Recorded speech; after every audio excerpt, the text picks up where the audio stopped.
사도행전 17장 10절에서 15절까지입니다. 밤에 형제들이 곧 바울과 실라를 베레아로 보내니 그들이 이르러 유대인의 회당에 들어가니라.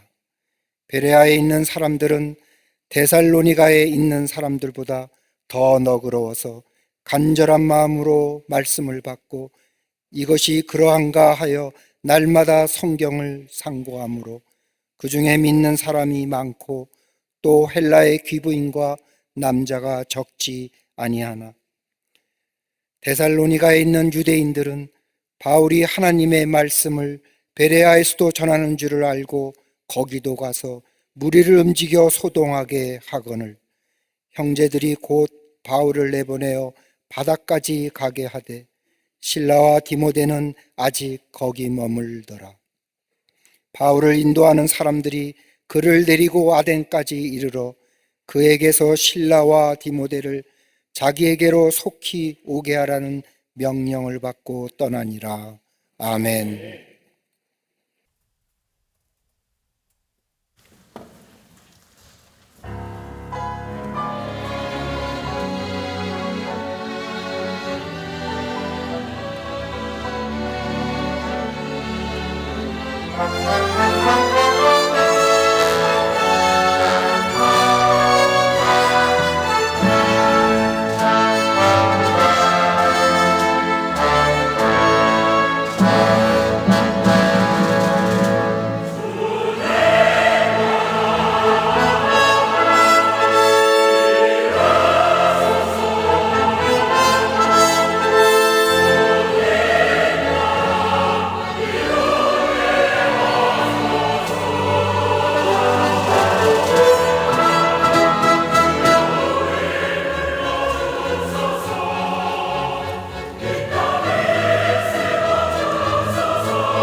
갈릴리 성가대와 오케스트라의 귀한 찬양에 감사합니다. 고맙습니다. 사도 바울과 실라는 2차 전도여행 가운데 데살로니가에서 복음을 전합니다. 비록 짧은 시간이었지만 성령의 도우심을 통하여 놀랄만한 부흥의 역사를 경험합니다. 그러나 예수 그리스도의 십자가의 죽으심과 부활을 증거할 때에 자신의 복음 사역에 도움이 될 것이라고 생각했던 동족 유대인들이 사악한 사람들을 데리고 와 데살로니가를 소동케 하며 바울과 실라를 죽이려 하자 바울과 실라는 간신히 데살로니가에 사는 신실한 그리스도인들의 도움을 받아서 베레아로 건너갑니다. 믿었던 동족 유대인들의 핍박, 강팍했던 데살로니가 사람들의 모습들, 복음은 기쁜 소식일진데 많은 사람들이 들어야 할 소식임에도 불구하고 하나님 나라의 복음을 거절하는 저 데살로니가 사람들의 모습을 생각할 때에 바울의 마음은 쇠잔해지고 지칠 대로 지쳐있던 바울에게 하나님은 새로운 용기와 더불어 기쁨을 주시는데 그것은 다름 아닌 베레아 사람들이었습니다. 사도행전 17장 11절 말씀을 보면 바울은 베레아 사람들에 대하여 말하기를 베레아 사람은 데살로니가에 있는 사람들보다 더 신사적이어서 간절한 마음으로 말씀을 받고 이것이 그러한가 하여 날마다 성경을 상고함으로라고 말합니다. 베레아 사람들에 대하여 말하기를 베레아 사람들은 한마디로 신사적이라는 말입니다. 영어 성경에는 더 신사적이라는 구절을 더 고상한 성품을 지녔다라고 표현하고 있습니다. 여러분, 신사적이라는 것은 겉으로 드러나는 외형상의 모습이 아닙니다. 원어의 신사적이란 말을 뜻을 보면 그들 안에 좋은 것이 있다, 또 다른 뜻으로서는 열려진 마음의 뜻이 담겨져 있습니다. 그러니까 베레아 사람들은 열려진 사람으로서 그들 안에 좋은 것이 있는 사람들이란 말씀입니다. 한마디로 쉽게 단어로 축약해서 얘기한다면 고상한 성품의 사람들, 이게 바로 베레아 사람들이었다는 겁니다. 요즘 많이 쓰는 단어 가운데 품격 이렇게 얘기하는 이야기를 종종 듣습니다. 사람이 품격이 있어야지 라고 얘기합니다. 그런데 이 사람에게만 쓰였던 품격이라는 단어가 요즘에는 물건에도 쓰는 것을 봅니다. 물건에 쓰는데 품격에다 한 단어 더 붙여서 고품격. 들어보셨나죠? 고품격 가죽 소파, 고품격 침대, 매트리스, 사운드 시스템. 얼마나 품격이 있는지 모르겠지만 여러분, 품격이라는 단어는 사람에게만 쓰는 단어입니다. 한마디로 사람의 담됨이라고 말할 수 있을 겁니다. 그 사람의 타고난 성품과 바탕이라고 말할 수 있습니다. 품격 있는 그리스도인들, 아마 이 시대에 많은 사람들이 원하는 단어일 것이고 저 세상의 사람들이 정말로 예수 믿는 우리들에게 원하는 모습일 겁니다. 참으로 어려운 시대에 살고 있는 때에 세상의 많은 사람들은 담을 수 있는 사람, 배울 수 있는 삶의 모습들, 다른 곳에서 찾는 것이 아니라 우리 그리스도인들에게 찾고 있음을 보게 됩니다. 기대치가 많기에 조금만 잘못해도 실망감이 많은 것처럼 기독교에 대해서 이러쿵저러쿵 얘기하지만 그 얘기의 이면에는 그리스도인들에 대한 기대치가 많다는 이유일 겁니다. 저 초대교회에 새로운 복음의 역사를 일으켰던 베레아 사람들, 저들의 믿음의 모습이, 그 믿음으로 일어난 저들의 삶의 모습이 어떤 모습이었는지 오늘 본문의 말씀을 통해서 함께 말씀을 나누며 이 시대를 사는 우리들에게 어떤 모습의 그리스도인의 모습이, 자화상의 모습이 있어야 될까요? 함께 말씀을 나누며 은혜 받기를 원합니다. 첫째는 진리의 말씀에 사모함이 있어야 한다는 겁니다. 오늘 본문의 말씀을 보면 사도 바울은 베레아 사람들에게 이렇게 말합니다. 데살로니가에 있는 사람보다 더 신사적이었어라고 말한 뒤에 뒤를 이어서 11절 말씀에 보면 간절한 마음으로 하나님의 말씀을 받았다고 얘기합니다. 다시 말한다면 하나님의 말씀에 사모함이 있었다는 겁니다.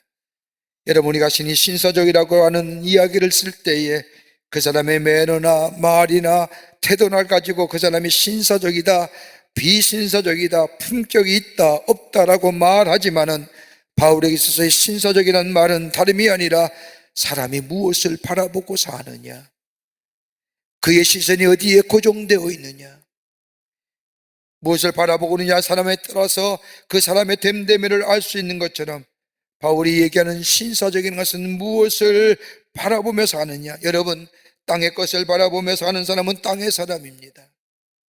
세상의 사람입니다.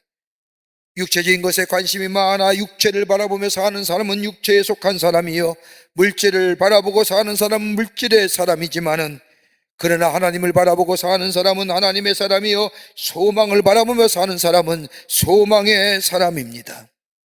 오늘 본문에 나오는 베레아 사람들은 하나님의 진리의 말씀에 사모함이 있었다고 하는 것은 다름이 아니라 하나님의 말씀, 진리의 말씀에 저들의 시선과 저들의 마음이 집중되어 있었다는 겁니다.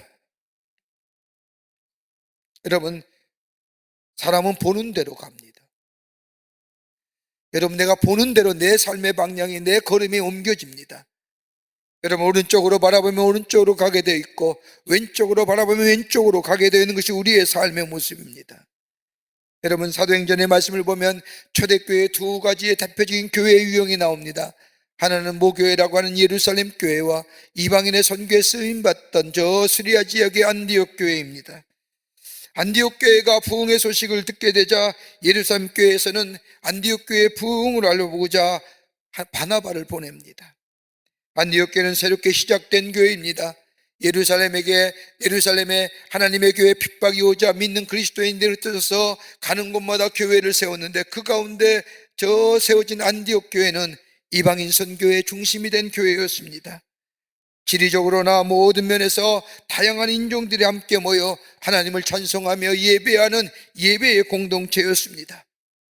문화도 다릅니다. 언어도 다릅니다. 사도행전 16장의 말씀을 보면 예배소 안디옥 교회 구성원의 이름이 나오는데, 제각기 다른 문화와 생활과 언어 속에서 예수 믿어 변화되어 하나님을 섬기는 예배 공동체에 참여한 사람들의 모습입니다. 저랬던 저희들이 어떻게 보면 갈등도 있을 것이고 불필요한 오해도 있을 것이고 문화로 인하여 잘못된 왜곡된 생각도 있을는지 모르지만, 저 안디옥 교회에 도착한 바나바가 처음 본 것은 사도행전 11장 22절 23절의 말씀을 보면, 예루살렘 교회가 이 사람들의 소문을 듣고 바나바를 안디옥까지 보내니 저가 이르러 하나님의 은혜를 보고 기뻐하였더라. 다른 것 본 것이 아니라 인종의 다름을 가지고 문화의 다름을 가지고 언어의 다름을 가지고 이러쿵저러쿵 얘기한 것이 아니라 그 안디옥 교회 공동체에 하나님의 은혜가 가득 찬 것을 보고 기뻐하였다고 기록한 것을 읽을 수가 있습니다. 우리의 삶도 마찬가지입니다. 보는 대로 우리의 삶도 미래로 걸어갑니다. 믿음으로 바라보는 사람은 믿음으로 걸어가고요, 긍정으로 바라보고 사는 사람은 긍정으로 나아가게 되고요, 반대로 부정적인 사람은 부정적인 것으로 바라보며 나아가는 사람일 것이고, 절망과 좌절과 분노 가운데 사람은 그것을 바라보며 살아가는 삶이기에 그의 마음속에 절망과 좌절과 분노가 있는 것을 보게 됩니다. 그러기에 내가 무엇을 바라보느냐. 여러분, 예수 믿는다는 게 무엇일까요? 우리 예수 믿는 사람들이신데, 예수 믿는다는 몇 가지의 중요한 것이 있어야 됩니다. 적어도 이것은 우리 마음속에 간직하며 믿어야 됩니다. 그 하나가 뭐냐? 모든 것이 다 하나님의 지혜와 능력 가운데 있음을 믿어야 합니다.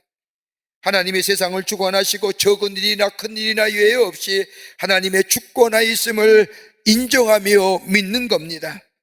혹 내가 섭섭한 말을 듣는다 할지라도 그것 또한 하나님의 역사로 받아들일 수 있는 믿음, 귀한 믿음이지요. 여러분, 대표적인 예로 다윗입니다.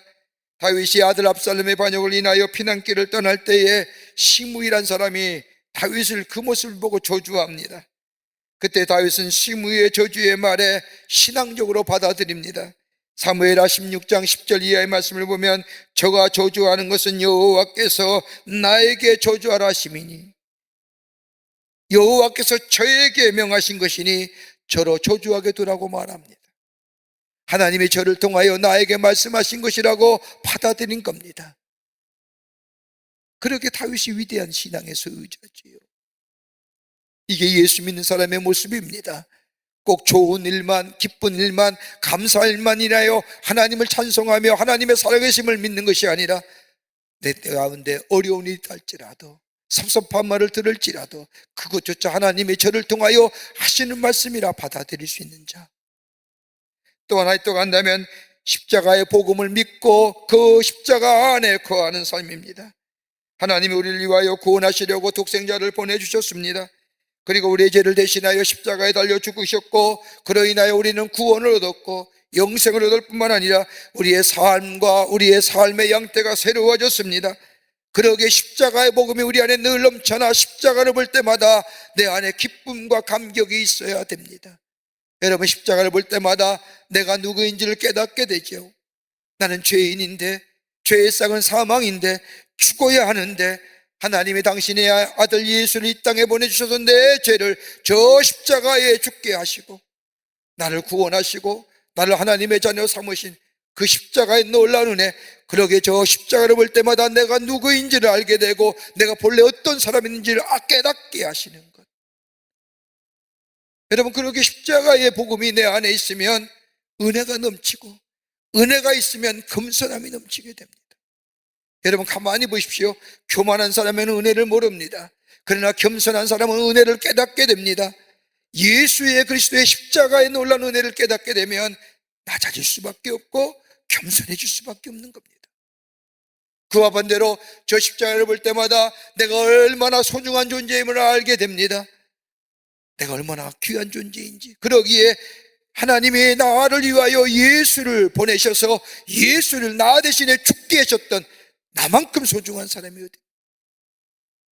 그러기에 십자가의 은혜가 늘 내 안에 넘치어 감사와 기쁨이 넘쳐난 삶으로 살아가는 존재, 이게 바로 예수 믿는 자여 그리스도인의 삶입니다. 또 하나 또 간다면 구원지향적인 삶을 사는 겁니다. 모든 역사는 하나님의 백성들을 구원하시기 위해서 하나님의 행하시는 역사임을 받아들이는 겁니다. 기쁠 때나 즐거울 때만 하나님의 역사하심, 하나님의 인도하심을 얘기하는 것이 아니라 때로는 내 안에 어려움과 때 안에 재난이 있다 할지라도 이것조차 하나님이 나를 구원하시기 위한 일이라고 생각하며 받아들이는 것.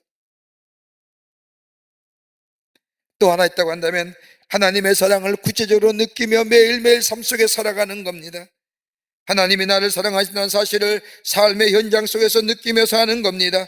어떤 일을 봐도 하나님께서 나를 사랑하시는구나.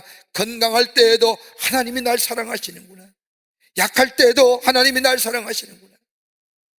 병원 신방에 가면 종종 우리 성도님이 공통적으로 하는 말이 있습니다. 내가 아파 보니까 하나님의 사랑이 얼마나 큰지요, 하나님이 얼마나 나를 사랑하시는지 깨닫게 됩니다. 열이면 열분 다 그렇게 얘기하죠. 약할 때만 하나님의 사랑, 하나님의 도우심, 나를 얼마나 사랑하는지 깨닫는 것이 아니라 잘 될 때에도, 건강할 때에도 그 하나님의 사랑을 깨닫고 그 사랑 안에 감격하며 사는 인생.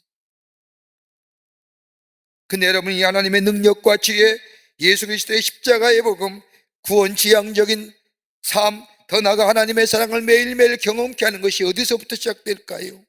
저절로 내 안에 이루어지는 걸까요? 아니죠.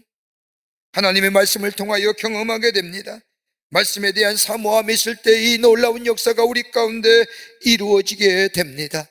그러기에 골로새 3장 1절 이하의 말씀을 보면 너희가 그리스도와 함께 다시 살리심을 받았다면 위의 것을 찾으라. 거기는 그리스도께서 하나님 우편에 앉아 계시니라고 말씀하는 것처럼 위의 것을 사모하며, 다른 말로 말하면 하나님의 말씀을 사모하며 하나님의 말씀을 기대하며 사는 인생, 이게 바로 베레아 사람들의 모습이었고 하나님 나라의 백성의 삶의 모습이라는 겁니다. 미국에서 그제 발했던 존 록펠러라고 하는, 여러분들 잘 아실 겁니다. 아마 역사상 최고의 부자로 꼽히는 백만장자입니다.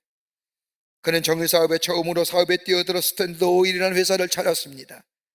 그의 사업 방식은 효율성을 너무 강조하기에 잔인성을 겸비한 무자비한 공격의 사업의 연속이었습니다. 때로는 순전한 경쟁자들을 축출하기 위해 원가 아래로 가격을 낮추어 다른 정유업소들을 잡아먹었고, 석유업계를 독점적으로 지배한 후에 엄청난 이익을 차지했지만 그러는 동안에 그는 불법을 저질리기에 마다하지 아니했고 광산의 노동자의 파업을 무자비하게 진압하면서 많은 사상자를 내기도 했습니다. 그래서 그때에 그 당시에 미국인들이 가장 증오하는 인물이 누구냐? 럭펠러였습니다.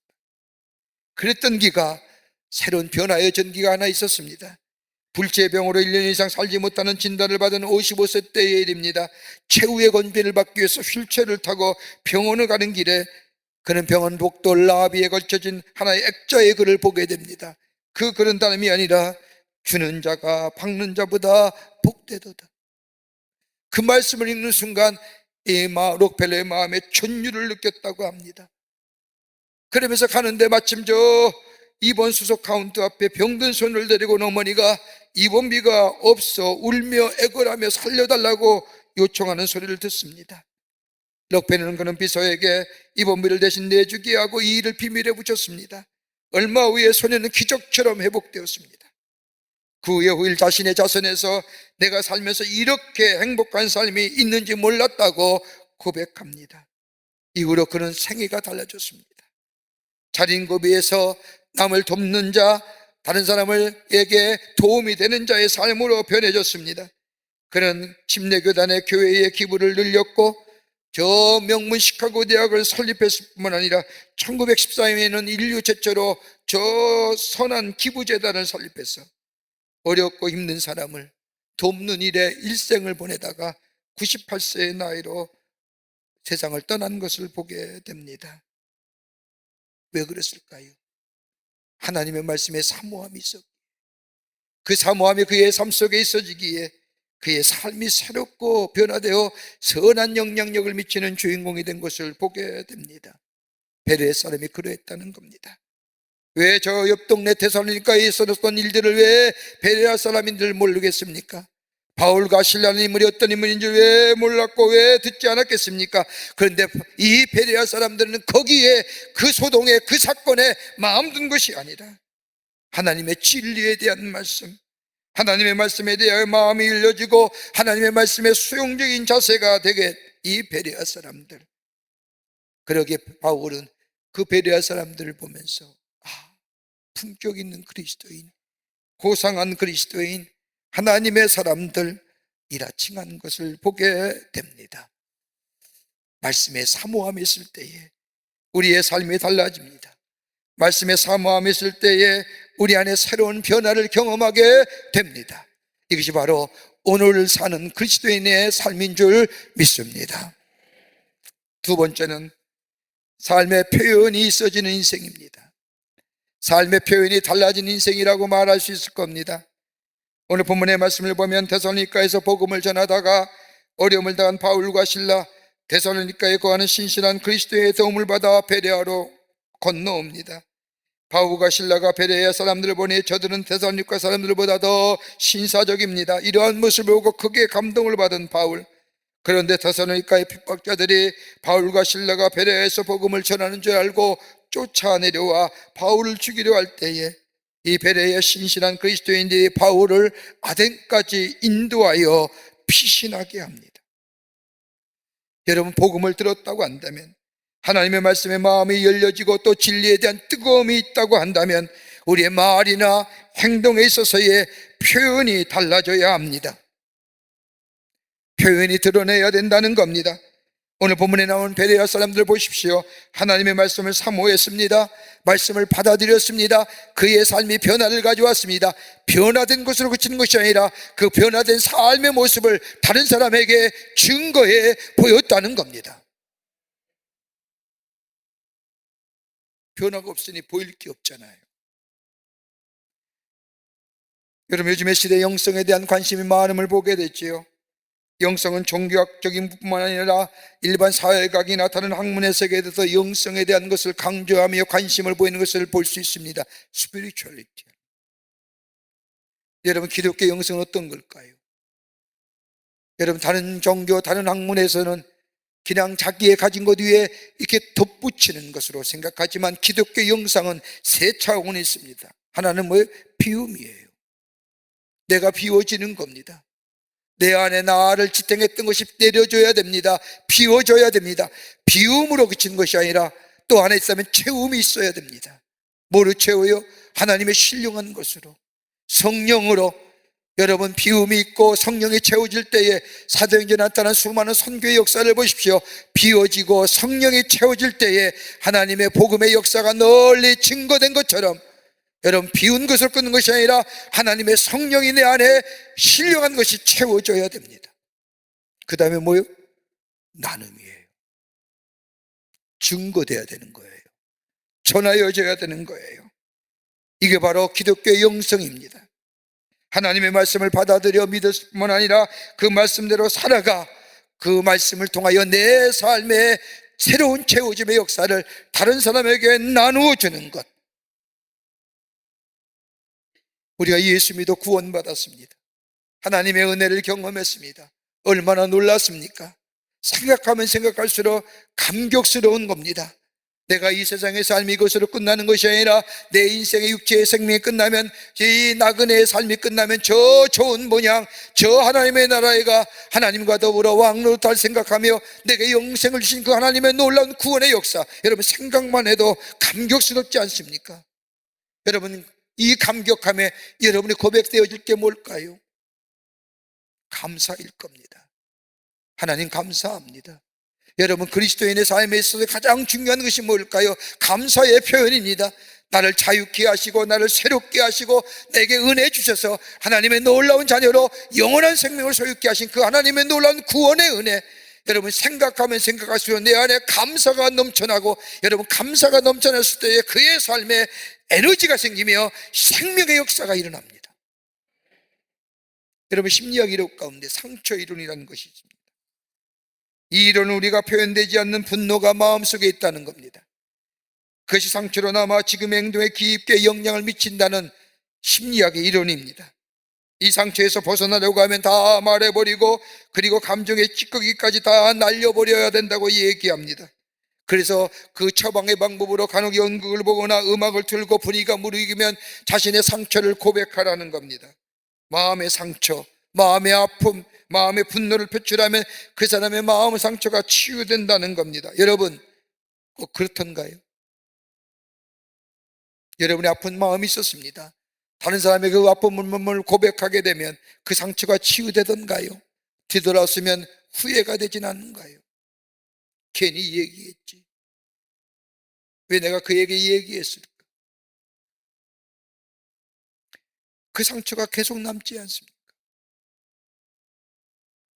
그러나 우리의 아픔과 우리의 분노, 우리의 상실감 하나님 앞에 고백하게 되면 전능하신 하나님, 우리의 창주 되신 하나님, 사랑이 많으신 하나님, 우리를 자유케 하신 하나님, 그 마음, 그 아픈 상처 주님께 고백하면 주님이 치유해 주시고 회복해 주십니다. 온전케 해 주십니다. 여러분, 그렇다고 한다면 여러분 우리 입에서 나오는 고백이 어떤 걸까요? 감사의 고백입니다. 그러기에 이 하나님의 놀라운 은혜를 기억하는 사람에게는 어떤 형편든지 늘 감사가 이어집니다.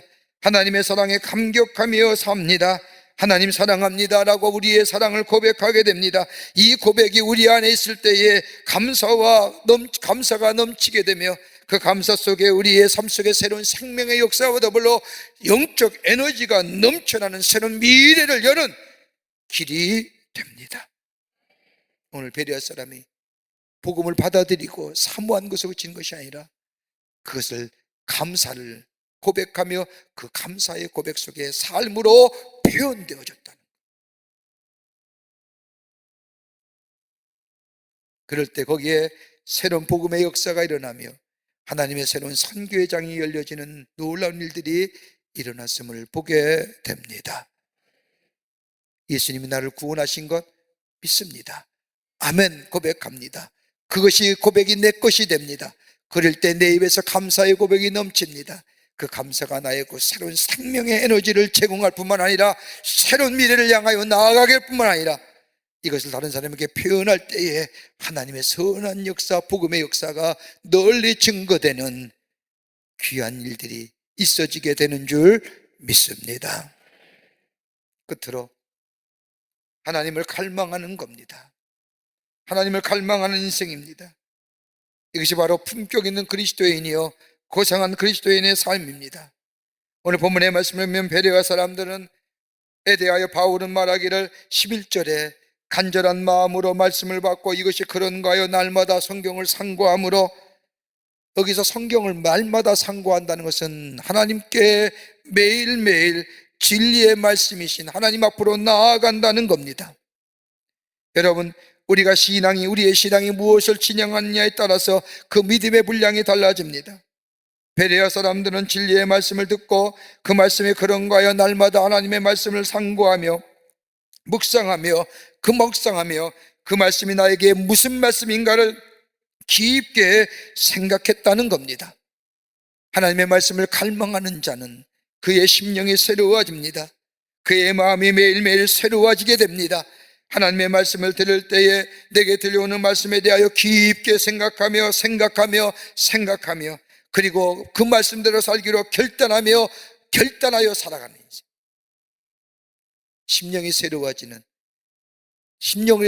뿐만 아니라 우리의 미래가 달라지는 놀라운 역사를 경험하게 됩니다. 여러분, 우리가 시편의 말씀을 트리니티 성경 공부합니다. 공부할 때마다 얼마나 은혜가 되는지요. 이 시편이 어떻게 쓰여졌는가 배경의 말씀을 들으면 그 말씀이 쉽게 이해가 되고 우리에게 더 큰 감동으로 다가오게 됩니다. 그 많은 시편의 말씀 가운데 가장 많이 쓴 사람이 다윗인데, 다윗은 시편의 곳곳에마다 자신의 마음 그대로 하나님 앞에 바칩니다. 그래서 다윗의 시를 보면 탄원의 시요, 지혜의 시요, 비탄의 시요, 하나님 앞에 찬양의 시요, 곳곳에마다 다윗은 자신의 심령을 적나라하게 하나님 앞에 고백합니다. 여러분, 그 고백이 뭘까요? 하나님을 갈망하는 거예요. 하나님을 갈망하는 거예요. 하나님의 말씀을 갈망하고 하나님의 임재를 갈망하며, 그러기에 다윗은 허물과 많은 잘못이 있지만은 하나님은 그 마음을 보시고 저가 내 마음에 합한 자라 칭해 주실 뿐만 아니라 다윗을 모든 왕의 기준점으로 삼고 다윗처럼 살면 다윗처럼 살았다고 그 왕의 삶 속에 축복해 주신 것을 보게 됩니다. 갈망했다면 표현하는 거예요. 드러내야 되는 거예요. 나타내야 되는 거예요. 유명한 영성의 신학자였던 요한 타블로라고 하는 수도사는 우리의 내적 생명을 고갈시키는 것이 무엇이냐, 우리의 영적인 생명을 고갈시키는 것이 무엇이냐라고 하며 세 가지로 얘기합니다. 하나는 뭐냐? 교만이라는 거예요. 교만함이 있을 때에 우리의 영적 생명력이 고갈되는 겁니다. 여러분, 교만하면 하나님의 말씀이 들려오지 않아요. 교만함이 주는 건 여러 가지 것들이 있겠지요. 세상의 지위나 학문이나 지식이나 경험이나 물질이나 여러분 많은 것들이 나를 지탱케 하고 나를 의지케 하는 것, 그것이 나로 하여금 나로 만들었다고 생각하며 의지하는, 그로 인하여 생겨지는 교만. 이런 교만에는요 하나님의 말씀이 들려오지 않아요.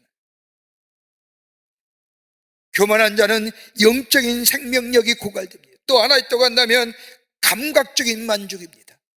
찰나적이고 일시적인 쾌락을 향하여 쫓아가는 삶, 영적 생명력이 고갈됩니다. 그러기에 감각적인 만족은 우리의 영적인 생명일 뿐만 아니라 우리 내적인 생명을 고갈시킵니다. 또 하나 있다고 한다면 내 안에 분노와 의심과 성급함입니다. 우리 안에 나도 모르게 일어나는 이 분노, 다른 사람을 묻지 못하는 이 의심들, 더 나아가 성급함. 기다릴 수 있는 것도 믿음의 모습입니다. 이것이 우리의 영적 생명력을 고갈해요. 이걸 이길 수 있는 길이 어디 있을까요? 내가 물리친다고 해도 물리칠 수 있는 것일까요? 아니지요. 하나님의 거룩한 영이 내 안에 임할 때, 여러분 하나님의 말씀을 갈망할 때에 그 말씀을 통하여 하나님 앞에 더 가까이 나아갈 때에 하나님 우리에게 뭘 허락해 주세요? 내 안에 깨끗한 심령 위에 하나님의 거룩한 영, 성령을 부어주셔서 성령을 따라 살아가는 인생으로 삼아주시고, 내가 가야 할 길을 알지 못할 때 가게 하시고, 내가 기도할 수 없을 때에 기도하게 하시며, 내가 정말로 결정하지 않을 때 성령이 나를 감동하여 바른 결정하게 하시고, 그래서 내 삶 속에 성령의 열매를 풍성히 맺게 해주시는 것들, 어디서요? 하나님을 갈망하게 될 때에, 하나님을 찾고 찾게 될 때에 우리 안에 이런 놀라운 역사가 일어나게 됩니다. 오늘 베레아 사람이 그랬다. 말씀을 듣는 것으로 그치는 것이 아니라 말씀을 갈망하고 갈망한 나는 하나님을 더욱더 찾게 될 때에 그의 삶 속에 하나님의 놀라운 신령한 것이 임하게 되고, 그로 인하여 하나님 앞에 감사할 표할 뿐만 아니라 바울과 실라를 도와 하나님의 복음의 역사에 귀하게 쓰임받는 하나님의 귀한 생명의 역사를 놓아가는 귀한 삶이 되었던 것을 보게 됩니다. 우린 예수의 사람입니다. 우리가 예수님 우리의 삶의 주인임을 고백하며 삽니다. 내 안에 사시는 이는 이제 예수님이십니다. 그렇다고 한다면 우리의 보는 것이 달라져야지요. 하늘의 것을 바라보며 부정적이고 파괴의 것을 바라보는 것이 아니라 좋은 것을 바라보면서 그 좋은 것을 표현하는 사람들, 그리고 내 안에 구원의 감격을 통하여 늘 감사의 고백이 넘쳐나며 그 감사의 고백을 다른 사람에게 드러냄으로 인하여 하나님의 살아계심을 증거하는 삶, 그리고 매일매일 삶 속에 하나님을 갈망하는 인생이 될 때에 하나님 우리는 신령한 것으로 채워줄 뿐만 아니라 그로 인하여 우리 안에 풍성한 열매를 맺게 하시는 그 놀라운 역사, 이 땅 위에 선한 영향을 미치는 하나님의 사람으로 살아가게 될 줄 믿습니다. 이런 믿음의 걸음을 걸어가시는 여러분과 저와 되시기를 주의 이름으로 축원합니다. 우리를 구원하시기 위해서 인간의 몸을 입으시고 이 땅에 오셔 우리의 죄를 대신하여 십자가에 달려 돌아가시고 우리에게 구원과 영원한 생명을 얻게 주신 우리 구주 예수 그리스도의 크신 은혜와 한량없으신 하나님 아버지의 놀라우신 사랑하심과 우리 안에 내재하시어 우리의 구원의 완성을 가시는 성령님의 놀라운 능력의 역사와 교제와 교통하심이 거룩한 주의 날 주의 전을 나와 하나님 앞에 예배하며 주신 말씀 가슴에 품고 저 세상에 나아가 하나님의 사람으로 살아계신 주님을 증거하는 삶으로 선한 영향력의 주인공으로 살아가기로 결단하고 성전에 문을 나선 우리 모든 광림의 권속들과 영상을 통하여 예배해드린 당신의 거룩한 백성들을 위해 주께서 지금으로부터 영원토록 함께 하시기를 간절히 축원하옵나이다. 아멘. 조시